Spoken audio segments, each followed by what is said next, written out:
What's up, everybody? I'm Sydney Goodman, and in today's fix, Resident Evil Village gets PC requirements and a beta. Mario's untimely death is apparently upon us, and we're running down some of the biggest winners from the South by Southwest Gaming Awards. And it's all presented by 5 Hour Energy, the official sponsor of Getting Stuff Done. Roll the thing.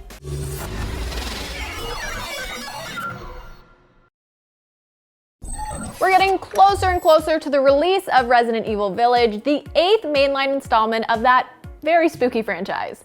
And we already know a lot. First up, Reverse, the multiplayer mode's open beta, kicks off on April 7th and continues until April 10th. This multiplayer component of Resident Evil Village will let players embody fan-favorite characters and bioweapons and will be available on PlayStation 4, PS4 Pro, Xbox One X, and PC via Steam. Next-gen players will be able to play the Xbox One/PS4 version of the game on their consoles. And that's not all, folks. We've got PC requirements for the full game as well. According to the game's Japanese pre-order page, players will need 8 gigs of memory and a 4 gig VRAM GPU like the GTX 1050 Ti to run the game at minimum specs. The specs note that 1080p 60 frames gameplay will be possible on that configuration if you tick the performance focus setting. Capcom says 16 gigs of RAM is required for the recommended experience, as well as a GTX 1070 for 1080p 60 frames gameplay with the focus on screen quality setting ticked. Resident Evil Village will launch May 7th of this year.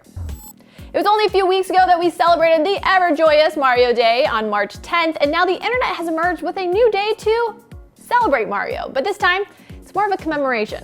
We're talking about March 31st, aka the day Mario dies. Oh no, I just got over Mr. Peanut. It's a little over a week before we arrive at the occasion that spawned out of Nintendo's lack of communication. March 31st will see Nintendo remove Super Mario 3D All-Stars, Super Mario Bros. 35, Game & Watch Super Mario Bros., and the Super Mario Bros. 35th Anniversary merch collection from being sold. And the company hasn't really given a reason for it.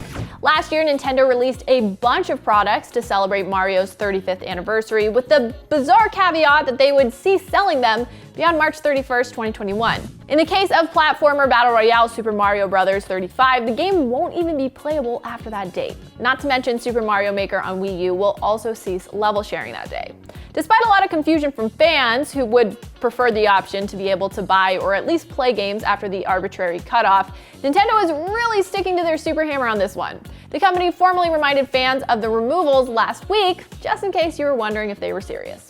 You have to wonder if the games will be re-released in a new, non-anniversary form after March 31st, but Nintendo's made no attempt to, inform anyone about if that will happen. The closest we've come to a reason behind all this was when Nintendo of America president Doug Bowser told Polygon that it's intended as a celebration and made clear that, quote, it's not a strategy that we're going to be using widely, but it's one we thought was very unique for the actual anniversary.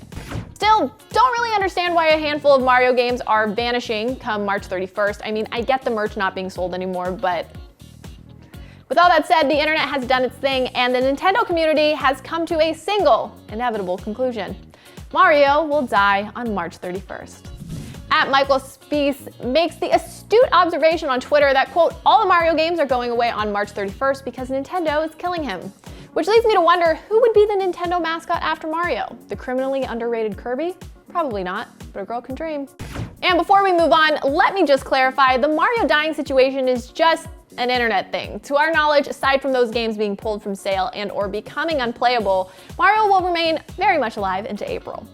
Just to, clarify. As we all know, 5 Hour Energy is the official sponsor of Getting Stuff Done, but we're not the only ones taking care of business around here. Here's some game developers that walked away with some big wins this past weekend during the South by Southwest Gaming Awards.